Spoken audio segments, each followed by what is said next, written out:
Okay चलिए, फिर बहुत लोगों का ये मानना है कि एटलीस्ट ऑस्ट्रेलिया से बेटर है कि आप सेमीफाइनल में भिड़े, क्योंकि फाइनल में तो वो बहुत बुली की तरह हमें हरा देते हैं। शायद सेमीफाइनल में हमारा लक बेटर रहे वीरू उनके अगेंस्ट, और अच्छे खेले हम कल। ख़ासतौर से वरुण की बॉलिंग बहुत अच्छी थी, और आई थिंक कुलदीप और जडेजा ने बीच में जब लग रहा था एक समय कि विलियमसन मैच ले जाएंगे हमारी तरफ से, तब उन्होंने अच्छी बॉलिंग करके अच्छा मैच जिताया। तो एक अब होप ये बन रही है कि कल जो सेमीफाइनल होगा वो शायद थोड़ा सा हमारे फेवर में रहे।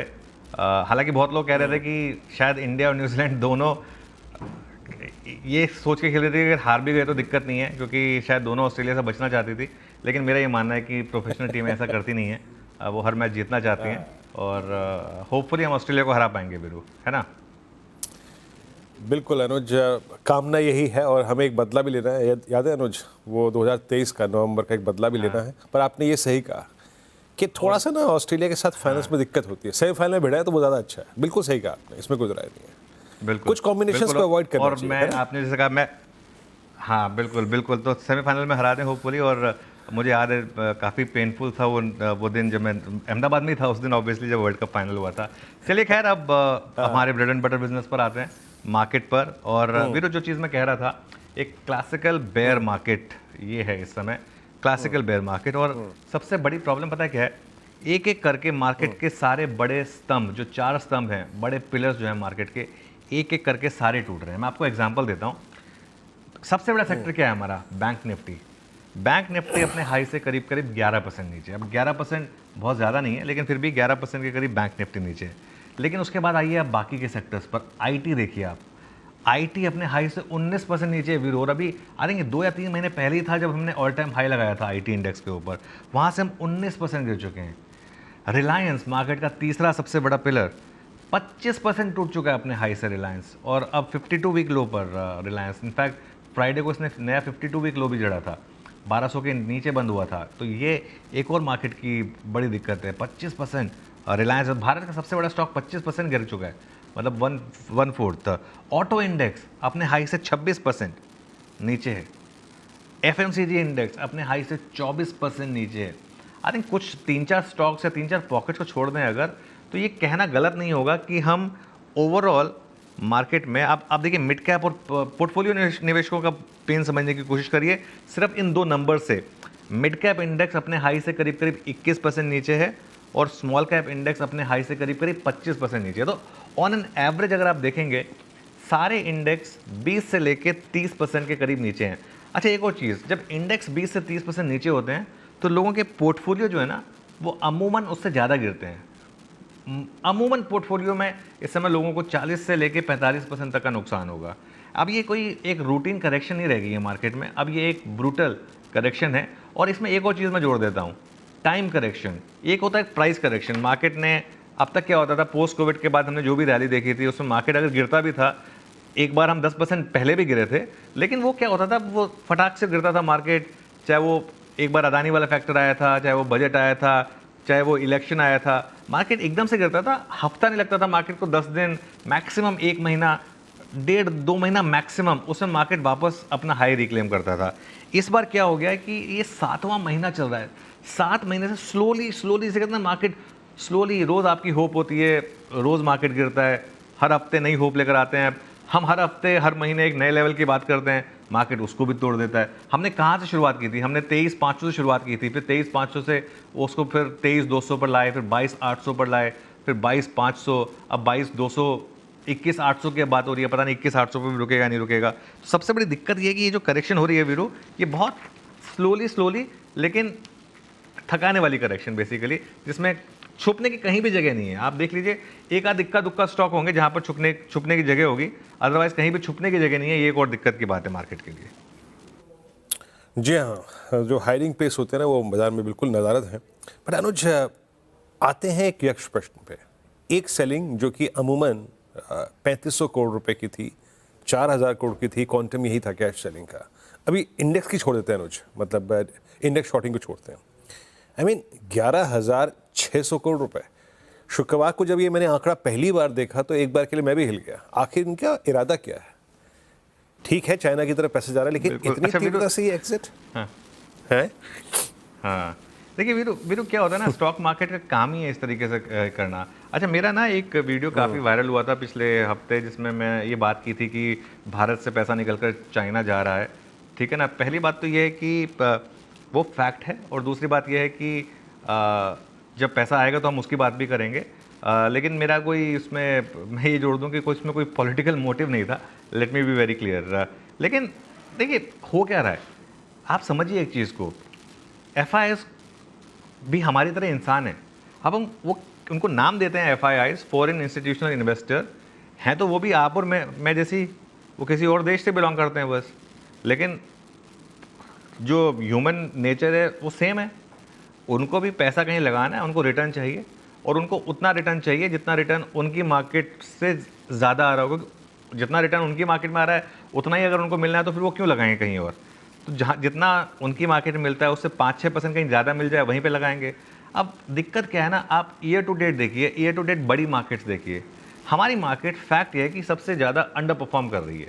अब उसके कारण कुछ भी हो सकते हैं, लोकल कारण हो सकता है, ग्लोबल कारण हो सकता है, जो मर्जी कारण है, लेकिन फैक्ट ये है कि पैसा नहीं बन रहा है। और अगर पैसा नहीं बनेगा तो ये मार्केट दूसरी जगह जाएगा। चीन और ब्राज़ील में पैसा बन रहा है तो पैसा चीन और ब्राज़ील में जा रहा है, यहाँ पे पैसा बनना शुरू हो जाएगा, ये वापस आ जाएगा पैसा। पहले भी तो आया है, पहले भी FIIs ने रिकॉर्ड पैसा डाला है इंडिया में, आगे भी डालेंगे। लेकिन इस साल जितना पैसा भारत से निकाला है उतना चीन और ब्राज़ील में डाला है, ये एक सिंपल अरिथमेटिक है। और हमारी मार्केट ना अपनी दिक्कत से खुद उलझी पड़ी है इस समय। क्यों? क्योंकि अर्निंग्स ग्रोथ, पिछला क्वार्टर आपने देखा ही था कितना एनीमिक था। ये क्वार्टर के बारे में भी कोई बहुत ज़्यादा एक्सपेक्टेशन नहीं है। हाँ, थोड़े ग्रीन शूट मिलने चाहिए इस क्वार्टर में, और बजट के बाद जो कट आया था उसका Q1 से इम्पैक्ट देखने को मिले। शायद आज जो इकोनॉमिक नंबर आए उससे अगर थोड़ी पॉजिटिविटी आ जाए, ये FIs वापस लौटेंगे, प्रोवाइडेड इन्हें एक रिटर्न दिखे, इन्हें दिखे कि मार्केट में अर्निंग्स इंप्रूव हो रही हैं, रिटर्न्स आ रहे हैं, डॉलर रुपये जिस तरीके से वन वे गिरे जा रहा है वो रुकना बंद हो जाए। ये रुकना बंद होगा तो पैसा वापस आएगा, ऐसा नहीं कि पैसा वापस नहीं आएगा। लेकिन इस समय ना ये कह देना कि नहीं हम तो FIs के बिना भी काम चला लेंगे, आई थिंक ये थोड़ा सा ज़्यादा हो जाएगा। और ये मैंने पहले भी कहा था, हमें अभी कभी ये नहीं कहना चाहिए कि अब हमें FI के पैसे की ज़रूरत नहीं है। हमारे जैसे देश को FI के पैसे की ज़रूरत कल भी थी, आज भी है, कल भी रहेगी। जी हाँ, पैसे की ज़रूरत तो सबको होती है, अब चाहे कहीं से भी आए, किसी भी माध्यम से आए, और FIs इस वक्त निकालते हुए बहुत तीव्रता से ये पैसा, ये सत्य है। तो अनुज, ऐसे में मार्केट अप्रोच क्या रहेगी, कैसे अप्रोच करना है इस मार्केट को? देखिए, अगर इस मार्केट में आप दो अप्रोच रखते हैं, एक तो ट्रेडर की अप्रोच और एक इन्वेस्टर की अप्रोच। पहले ट्रेडर की बात करते हैं क्योंकि ज़्यादा ऑडियंस हमारी ट्रेडर ऑडियंस है। अगर आप ट्रेडर हैं तो आपका काम है सब कुछ इग्नोर करके सिर्फ मार्केट के ट्रेंड को फॉलो करना। और वीरो एक चीज़ मैं बताऊं आपको, हम आई थिंक पिछले 2.5 या 3 महीने से इंडेक्स पर सिर्फ और सिर्फ शॉर्ट का व्यू लेके चल रहे हैं। हर रैली में भी यही बात हुई है कि इस रैली में फंसना नहीं है, पिछली रैली में भी ये बात हुई थी कि इस रैली में फंसना नहीं है, इस रैली से अपनी पोजीशन को हल्का करें। बड़ा ट्रेंड नेगेटिव है, जब तक बड़ा ट्रेंड नेगेटिव है हर रैली के फेल होने पर आप सेल करें और अपने स्टॉप लॉस को प्रीवियस डे के हाई पर लेते आएँ। अब इसमें दिक्कत क्या आएगी, जैसे आज का दिन है, अब आज के दिन आप फ्राइडे का हाई जो था वो करीब करीब 22,450 के आसपास था, तो वहाँ तक आप कैसे ला पाएंगे? 22,450 एग्जैक्ट हाई था। लेकिन आप उसको छोड़ दीजिए, एक बार ट्रेडेड रेंज का हाई देख लीजिए। ट्रेडेड रेंज का हाई सपोज करिए 22,350 था, तो जैसे वो हो जाएगा, ठीक है। 22,800 के ऊपर जब तक अब बंद ना हो हम, तब तक इस बाजार का टेक्सचर सेल ऑन रैली है। बीच बीच में बाजार शॉर्ट कवरिंग भी दिखाएगा, जैसे अब पहले भी 3-4 बार शॉर्ट कवरिंग आई है, ऐसा नहीं कि नहीं आएगी बीच बीच में शॉर्ट कवरिंग। और वो जो 21,800 की हमने बात की थी, अब ऑलमोस्ट वो आ गया था जो 21,800 22,000, लेकिन वो बीच बीच में शॉर्ट कवरिंग के बाउंसेस भी आएंगे। बेयर मार्केट में ये मत सोचिए कि और कितना गिरेगा, जैसे कि बुल मार्केट में कहते हैं ना और कितना रैली कर सकता है, जब तक रैली कर रहा है करने दीजिए। बेयर मार्केट में जब तक गिर रहा है गिरने दीजिए उसको। ना ही ये सोचें बेयर मार्केट में कि मार्केट ओवरसोल्ड है। मार्केट पिछले 4 महीने से ओवरसोल्ड है, चाहे आप पुट कॉल रेशो देखें, चाहे आप FI के स्टैट्स देखें। लगातार हम बात कर रहे हैं कि 10% लॉन्ग है, 15% लॉन्ग है, all time high short position है, उसके बाद भी मार्केट गिरी रहा है ना। तो ये तो ट्रेडिंग अप्रोच हो गई। देखिए, इन्वेस्टिंग अप्रोच अगर आप इस मार्केट में रखते हैं तो एक चीज़ समझ लीजिए, ये मार्केट में मेक और ब्रेक फेज़ है। इस मार्केट में आपके पास अपॉर्चुनिटी भी है और इस मार्केट में आपके पास वार्निंग भी है। वार्निंग इसलिए क्योंकि मुझे जो चीज़ ख़राब लग रही है ना, बहुत लोग ये कह रहे हैं कि अब इस लेवल पे अपने कोई भी स्टॉक्स ना बेचें, वो गलत है। काफ़ी स्टॉक्स हैं जिनको आपको इस लेवल पे भी बेचना पड़ेगा। हमने लगातार बात की थी, पिछले हफ्ते ही बात की थी, काफ़ी स्टॉक्स में आपको कड़वा घूंट पीना पड़ेगा। और जैसे काफ़ी स्टॉक्स हैं जो अपने हाइस पर नहीं आएंगे, काफ़ी IPOs हैं जो अपने प्राइस पर नहीं आएंगे। इसका मतलब ये नहीं कि आप सब कुछ बेच के जीरो हो जाएं, वो मैं नहीं कह रहा हूँ। अच्छे से अच्छे इन्वेस्टर अपने पोर्टफोलियो में 10 से 30% का डेंट इस समय देख रहे होंगे, अच्छे से अच्छे। कुछ इन्वेस्टर के तो 40-50% भी डेंट होगा टॉप से। और ये स्टॉक मार्केट का काम है, इस तरीके की बीच बीच में करेक्शन आना, किसी भी मार्केट में इस तरह की करेक्शन आना। लेकिन 2-3 चीज़ें, एक तो आपको ये रियलाइज़ होना चाहिए कि कुछ स्टॉक्स को आपको बेचना होगा, कुछ स्टॉक्स को आपको एवरेज करना होगा। एवरेज उन स्टॉक्स को करें जहाँ पर नंबर स्ट्रांग हो, जहाँ पर रिलेटिव स्ट्रेंथ हो। फॉर एग्जांपल जो स्टॉक्स जून हाइस के आसपास हों, रिलेटिव स्ट्रेंथ पे जो मजबूत दिख रहे हो, वहाँ पर आप चाहें तो भले ही एवरेजिंग कर लें। ये वाली मार्केट नहीं है जिसमें आप सब कुछ बेच के जीरो कर दें, क्योंकि मार्केट उसी की वेट कर रहा है। लेकिन ये वो मार्केट भी नहीं है कि जिसमें आप सिर्फ इसलिए खरीद लें क्योंकि स्टॉक 40% नीचे है। जी हाँ, तो ये मोटे तौर पे मार्केट की अप्रोच, चाहे वो लार्ज कैप हो चाहे मिड कैप हो, वहाँ पे क्या करना है, कहाँ पे आपको पेन लेना है और किसको आपको एवरेज आउट करना है। एक काम करते हैं, अब निफ्टी बैंक पे आऊँ उससे पहले एक चीज़ और जोड़ लेता हूँ। जो चीज़ इस तेज़ी को स्पॉन्सर कर रही है, हालांकि ये याद रखिएगा गिफ्ट निफ्टी जो सुबह था एक समय 90 पॉइंट, अब हार्डली 70 पॉइंट रह गया। आखिरकार यूएस से संकेत कैसे हैं? और मेरे ख्याल से जब आप यूएस की बात करते हैं, डाउ जोन्स, नैस्डैक, S&P 500 सबको आपने देखा फ्यूचर्स नीचे हैं। हॉर्मोज हमारे साथ है बातचीत करने के लिए, हॉर्मोज से बात करते हैं। और हॉर्मोज मेरे ख्याल से यूएस और रेस्ट ऑफ एशिया को अगर आप देखें तो वो तो याद आता ही आता है, और याद आती है वो प्रेस कॉन्फ्रेंस।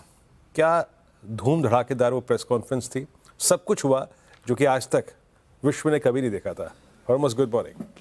आप दोनों को भी गुड मॉर्निंग। और बिल्कुल सही कहा आपने, दुनिया ने अब तक इस तरह की प्रेस कॉन्फ्रेंस तो नहीं देखी थी। बिल्कुल US version of big boss जिसे आप कह सकते हैं, उस तरह की प्रेस कॉन्फ्रेंस हमने देखी। दोनों एक दूसरे पर तंज कस रहे थे, एक तरफ थे ट्रंप और JD वांस, दूसरे तरफ थे ज़ेलेंस्की। और ज़ेलेंस्की गए तो थे एक मिनरल डील साइन करने, वो तो हुई नहीं, मगर उस तरह से और कंट्रोवर्सी क्रिएट हो गई इस तरह की प्रेस कॉन्फ्रेंस के बाद। और डोनाल्ड ट्रंप ने तो ये तक कह दिया है कि अब उन्हें यहाँ आने की ज़रूरत नहीं है जब तक वो शांति के पक्ष में ना हो। और ज़ेलेंस्की ने भी कहा है कि अगर मुझे दोबारा व्हाइट हाउस में न्योता दिया जाए तो मैं वापस ज़रूर जाऊंगा। शांति की ज़रूरत सबको है, जंग ख़त्म होनी चाहिए।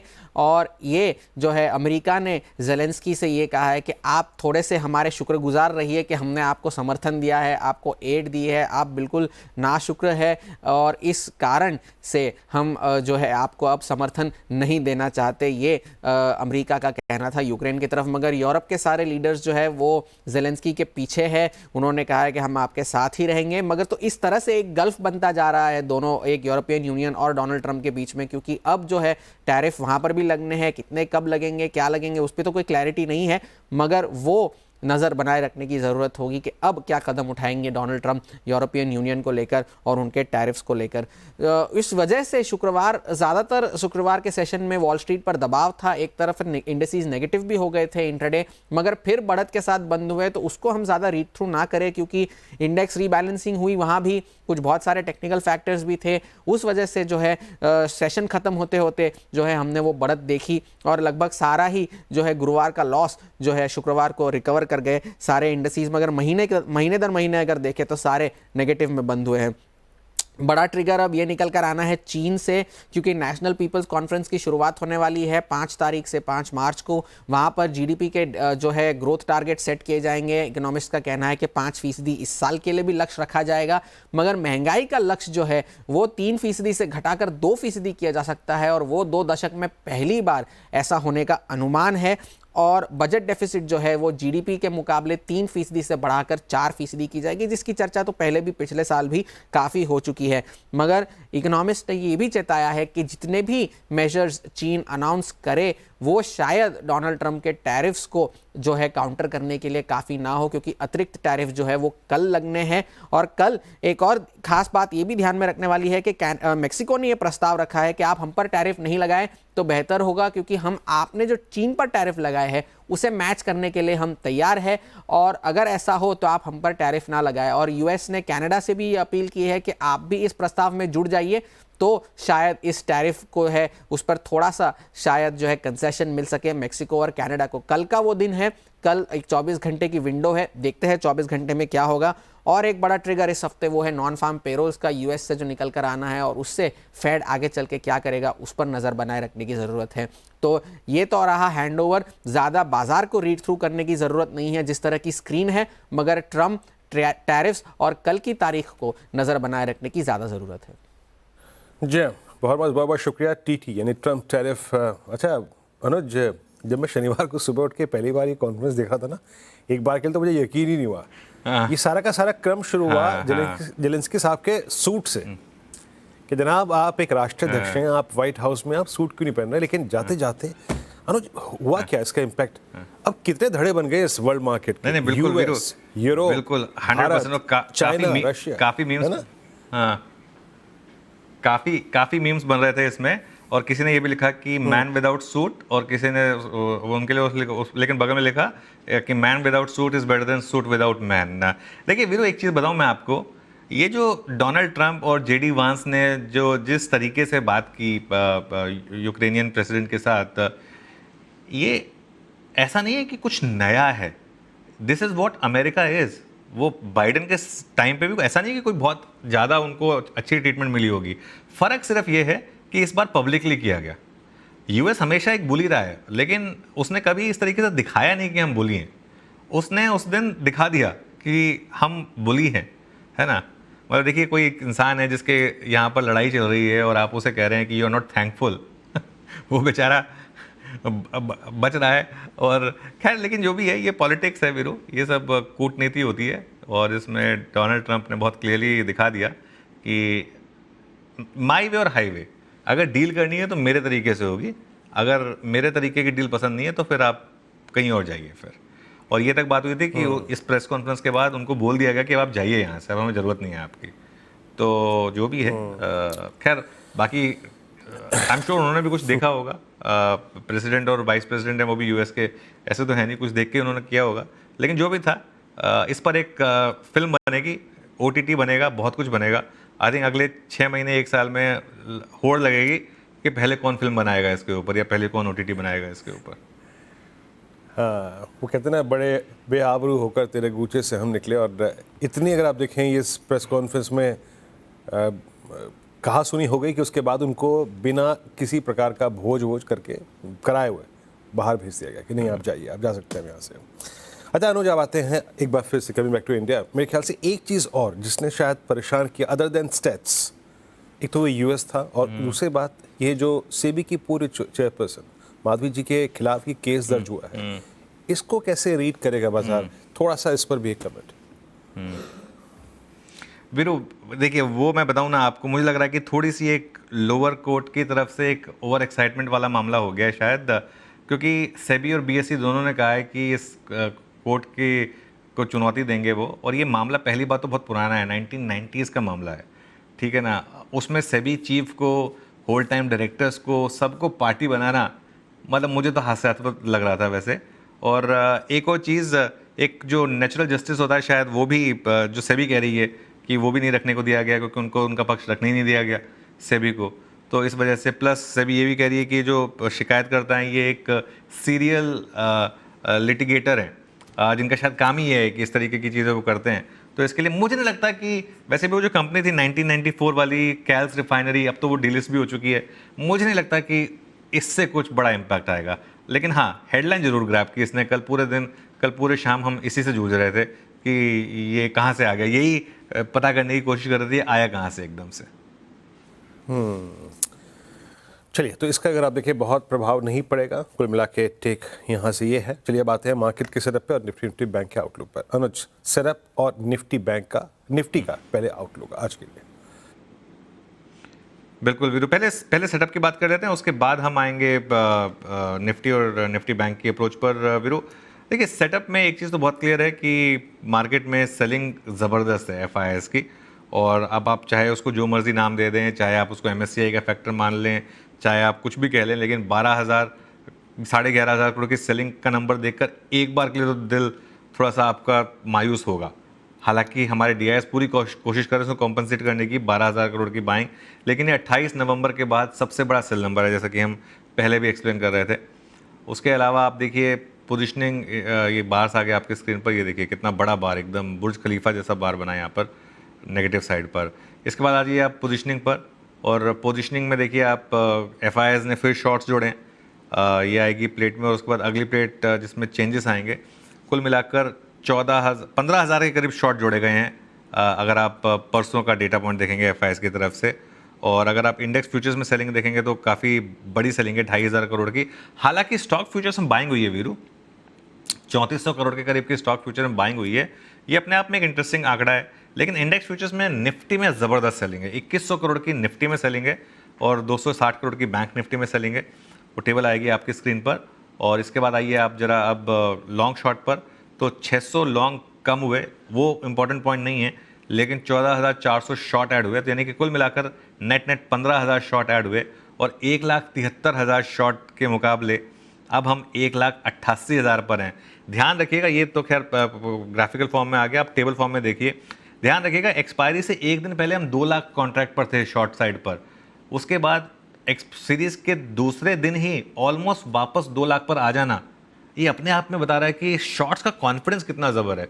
इस समय ना FIs के शॉर्ट्स का कॉन्फिडेंस ज़बरदस्त है। मार्केट ऊपर जाए नीचे जाए, साइडवेज हो फ्लैट हो, जो मर्जी हो वो शॉर्ट ऐड कर रहे हैं, और करें भी क्यों ना, हर लेवल पर शॉर्ट करने पे पैसा बन रहा है। इस शॉर्ट को ना डराने की ज़रूरत है। जब तक ये शॉर्ट डरेगा नहीं, डरेगा कैसे? एक दिन कोई बड़ा अनाउंसमेंट आ जाए और उससे मान लो जी निफ्टी में 800 पॉइंट की रैली हो जाए, 600-800 पॉइंट की एक दिन में, ऐसा कुछ हो जाए। ऐसा जब तक नहीं होगा ना, 200-250 पॉइंट की रैली से ये बेयर डरने वाला नहीं है। इंडिया विक्स भी ऊपर आया, 14 पर आया, पुटकॉल रेशो अभी भी वही ओवरसोल्ड, तो ये थोड़ा सा मार्केट में इस समय दिक्कत का सबब। जी हाँ, ये है सेटअप। तो levels to watch for Nifty bank, उस पर आते हैं आप। निफ्टी पे अनुज लेवल्स, और जब आप सेल कह रहे हैं तो लेवल्स टू वॉच। देखिए बिल्कुल निफ्टी में पहले रेजिस्टेंस की बात करते हैं, क्योंकि आज एक गैप अप हो रहा है। मेरे ख्याल से गैप अप खुलेगा उस रेजिस्टेंस में 22,200 से 22,250, जो फ्राइडे को हमारा लास्ट सपोर्ट था, हम उसके नीचे बंद हुए थे। उसके बाद 22,400 से 22,450 जहाँ पर आपका फ्राइडे का हाई प्लेस्ड है। सपोर्ट मिलेगा आपको 22,000 से 22,100 पर, और उसके बाद 21,800 से 22,000 पर। मेरा ये मानना है कि 22,200 से 250 का अगर आपको जोन मिले, उसके फेल होने का वेट करिए और वहाँ पर सेल करिए। और सेल में एक स्टॉप लॉस लगाइए 22,350 का। 22,350 का इसलिए क्योंकि फ्राइडे की ट्रेडेड रेंज का हाईएस्ट पॉइंट था, वो 450 का जो आपको हाई दिख रहा है, वो वहाँ पे हम खुले थे, लेकिन उसकी कोई सिग्निफिकेंस नहीं थी। वो आपको स्क्रीन में दिखाई देगा, सीधा पहला बार ही नेगेटिव था। इसके लिए पोजिशनल शॉर्ट के लिए आप चाहें तो उसको 22,450 पर रखें क्लोजिंग बेसिस पर। अच्छा, अभी खरीदने के बारे में नहीं सोचना है अभी, स्पेशली शुरू में तो 90 पॉइंट का गैप अप हो रहा है, देखते हैं गैप अप कहाँ तक टिकेगा। दिन के हाई पर अगर बंद हुए तब सोचेंगे। या एक और तरीका होता है, on days like today market के पहले गैप को फेल होने दीजिए, उसके बाद देखिए कि वो फ्राइडे का लो बचा रहा है या नहीं बचा रहा है। अगर फ्राइडे का लो बचा रहा है तो वो एक फिर आपको इंटरडे में बाय ट्रेड भी सिग्नल करता है सेकेंड स्विंग में, जो करीब 11 बजे के बाद आती है, लेकिन उसको हम बाद में डिस्कस करेंगे। अब आइए बैंक निफ्टी पर। बैंक निफ्टी पर भी मेरी जो अप्रोच है, वो बैंक निफ्टी पर भी यही अप्रोच रहेगी कि आप शॉर्ट करने के लिए किसी भी रैली के फेल होने का वेट करें। और यहाँ पर जहाँ पर भी रैली फेल हो, जहाँ पर भी फेल हो, अब वो 48,600 पर फेल हो, 48,800 पर फेल हो, या फिर बैंक निफ्टी में एक इशू ये भी है कि आज हो सकता है हम एक बार के लिए फ्राइडे के हाई को चैलेंज करें। अगर वहाँ रिजेक्शन आया तो सबसे इजी शॉट होगा वहाँ पर 100 पॉइंट के एक स्टॉप लॉस के साथ वहाँ पर शॉर्ट करें। FIs की सेलिंग बहुत ज़बरदस्त है, और इसका मतलब HDFC बैंक और ICICI बैंक जैसे स्टॉक्स में भी सेलिंग रहेगी। जब तक 50,000 वापस ना दिखे स्क्रीन पर, तब तक किसी भी रैली में मुझे भरोसा नहीं आएगा। जब तक 50,000 निफ्टी बैंक पे रीगेन नहीं हो रहा, तब तक कन्विक्शन का लौटना बहुत मुश्किल है। आपके स्क्रीन पे 48,344 जहाँ पे क्लोज आया निफ्टी बैंक का। अब अनुज, ग्लोबल मार्केट्स हो गए हमारे, निफ्टी बैंक हो गया, सारी खबरों को हमने यहाँ पे छू लिया, मैच की बात भी हो गई। अब आते हैं स्टॉक्स पे, जहाँ पे फिर भी व्यू बना के काम करना बहुत अच्छा है इस वक्त। आज के बिग स्टॉक्स